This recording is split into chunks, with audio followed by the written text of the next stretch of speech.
Attention, cette vidéo contient des séquences qui peuvent choquer certaines personnes. Si vous êtes mineur ou sensible, je vous déconseille de la regarder. Parfois, quand on regarde un film d'horreur, à la fin on essaie de se rassurer en se disant que le film est une pure fiction, que rien n'est réel, jusqu'à ce que l'on voit l'inscription sur fond noir basée sur des faits réels. Meurtre, apparition terrifiante ou encore possession, ces films d'horreur ne nous épargnent vraiment rien. Voici 10 films d'horreur tirés d'une histoire vraie.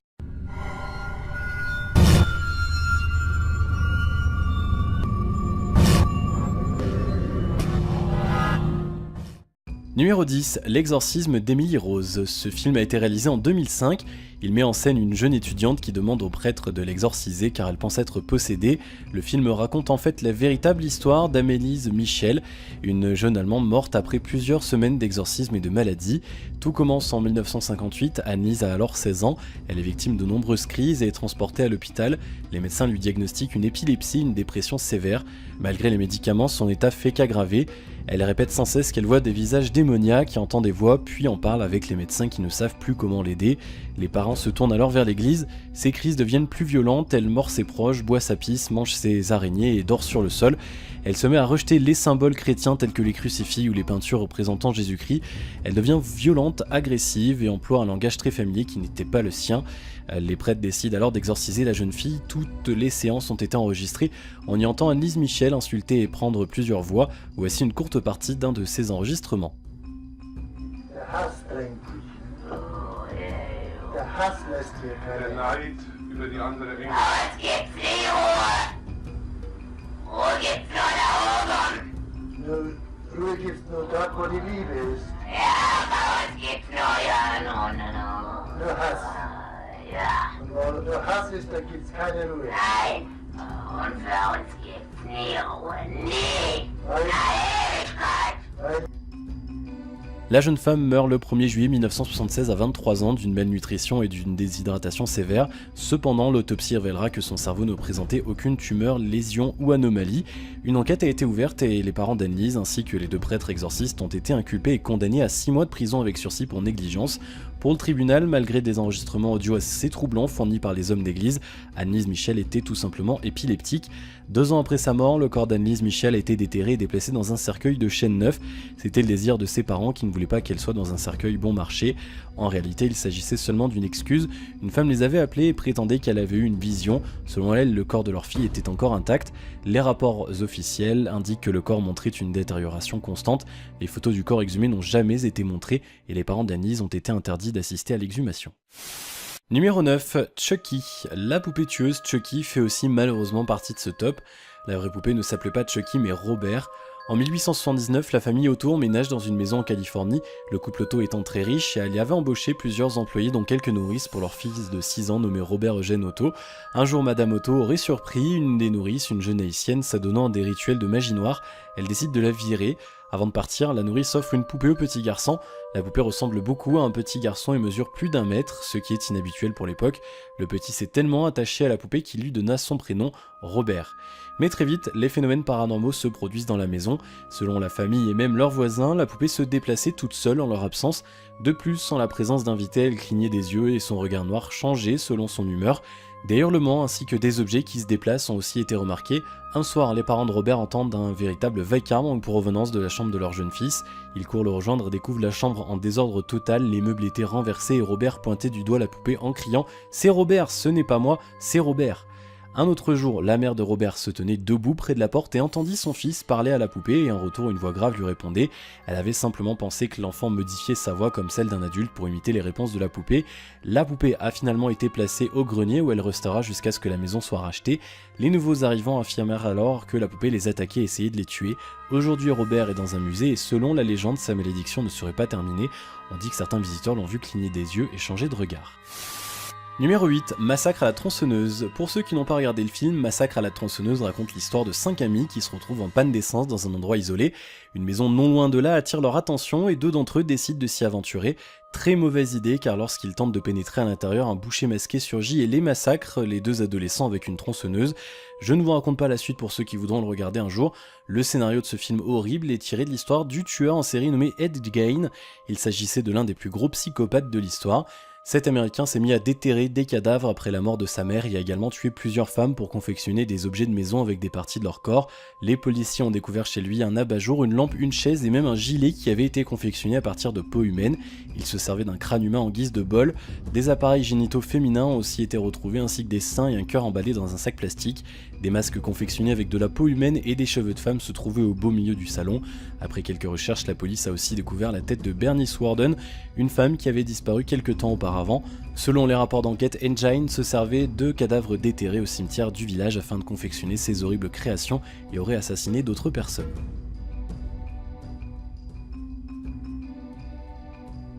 How long have you known Mr. 7 years. What kind of a man did you know him as? Well, a man's a nice man, just like anybody else. The only difference I'd say in the man, he seems to be a little hot. Numéro 7, Psychose. Sorti en 1960, ce film avait marqué les esprits par sa violence physique mais aussi psychologique. Il mettait en scène un homme qui s'habillait avec les vêtements de sa mère morte. Et bien tout comme le film Massacre à la tronçonneuse, ce film s'est aussi inspiré d'Engine, car outre ses nombreux meurtres, il était aussi connu pour se travestir.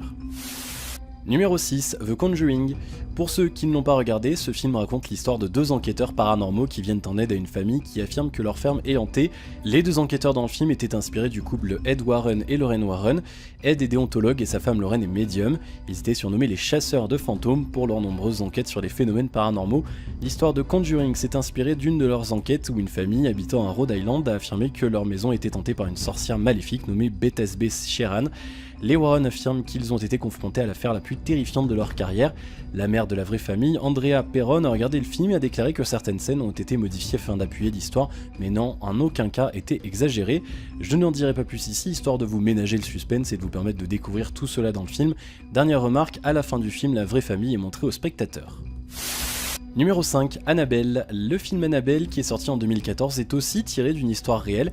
Elle a d'ailleurs, tout comme l'histoire précédente, été traitée par Ed Warren et Lorraine Warren, les chasseurs de fantômes. La vraie histoire se passe en 1970, une jeune fille nommée Donna et sa colocataire décident de partir dans le Connecticut.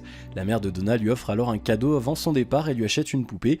Peu de temps après leur arrivée à l'université, les deux jeunes filles remarquent d'étranges phénomènes dans leur chambre. La poupée est plusieurs fois retrouvée à différents endroits de la pièce, mais surtout différents appels à l'aide écrits par une enfant sont découverts dans le dortoir. Plus tard, la poupée s'en est même pris à l'une de leurs amies en tentant d'étrangler et la tuer. C'est alors qu'ils décident eux aussi de contacter Ed et Lorraine Warren. Finalement, les deux chasseurs de fantômes feront appel à un prêtre pour exorciser les lieux et amèneront la poupée dans leur célèbre musée. Cependant, la malédiction d'Annabelle n'a jamais cessé de frapper. Un couple qui était venu visiter le musée s'est approché de la poupée enfermée dans une vitrine bénite par un curé. L'homme a tapoté sur la vitre et sur le chemin de son retour, il meurt suite à un accident de moto. Coïncidence ou pas, à vous de décider. Numéro 4, Amityville, la maison du diable. La célèbre histoire d'Amityville a fait le tour du monde et bien évidemment le film Amityville, la maison du diable s'en est inspiré.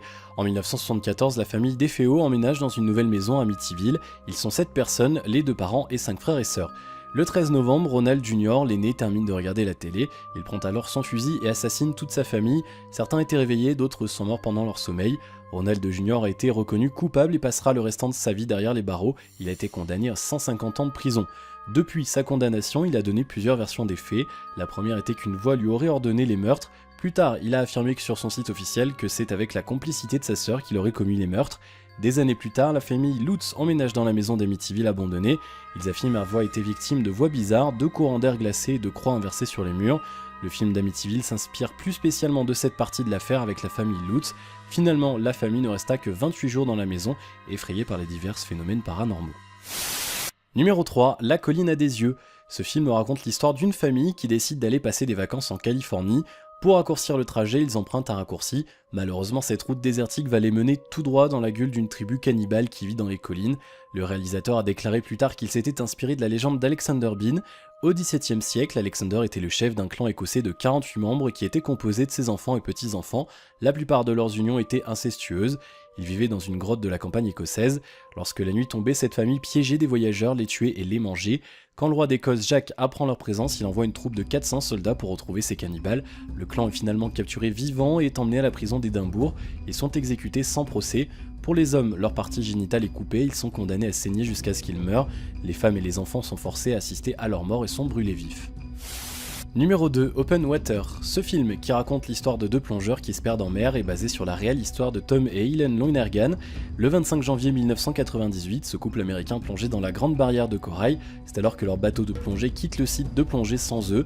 Les opérateurs avaient mal compté le nombre de plongeurs à bord. Ce n'est que 2 jours plus tard, quand les affaires personnelles du couple ont été découvertes à bord, que leur absence a été remarquée. Malheureusement, ils n'ont jamais été retrouvés. Quelques semaines plus tard, des pêcheurs trouvent une ardoise du plongeur.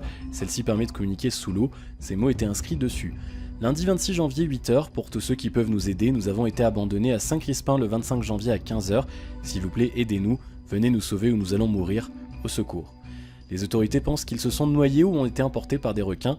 Dans le film Open Water, pour faire encore plus vrai, les cinéastes se sont servis de vrais requins vivants plutôt que de requins mécaniques comme ceux utilisés dans les dents de la mer. Ils mesuraient entre 2 et 3 mètres et selon les experts, ils étaient quand même habitués à la présence humaine.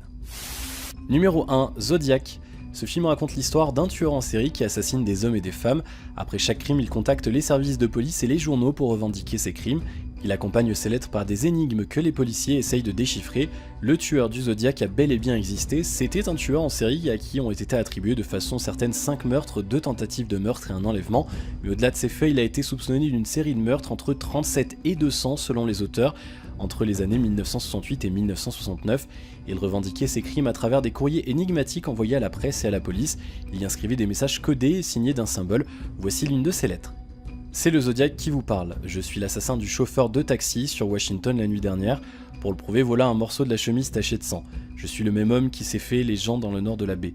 La police de San Francisco aurait pu m'attraper la nuit dernière s'ils avaient cherché correctement dans le parc au lieu de faire des courses avec leur moto pour voir qui faisait le plus de bruit. Les conducteurs auraient pu simplement garer leur voiture et rester assis tranquillement à attendre que je sorte de ma cachette. Les enfants des écoles sont de belles cibles, je pense que je vais éliminer un bus d'écoliers un de ces matins, tirer dans un pneu avant et choisir les gamins qui sortiraient. Malgré le long travail des enquêteurs, personne n'est parvenu à arrêter cet assassin qui abattait ses victimes choisies au hasard sans motif apparent que de les voir mourir. Personne ne sait s'il est encore vivant, à ce jour son identité reste encore une énigme. Voilà, c'est déjà la fin de cette vidéo, n'hésitez pas à liker et à vous abonner si ça vous a plu. Merci à Octana Gaming pour cette idée de top 10. Si vous aussi vous voulez que je traite des sujets particuliers, n'hésitez pas à me les transmettre en commentaire. On se retrouve très prochainement pour une nouvelle vidéo. À la prochaine!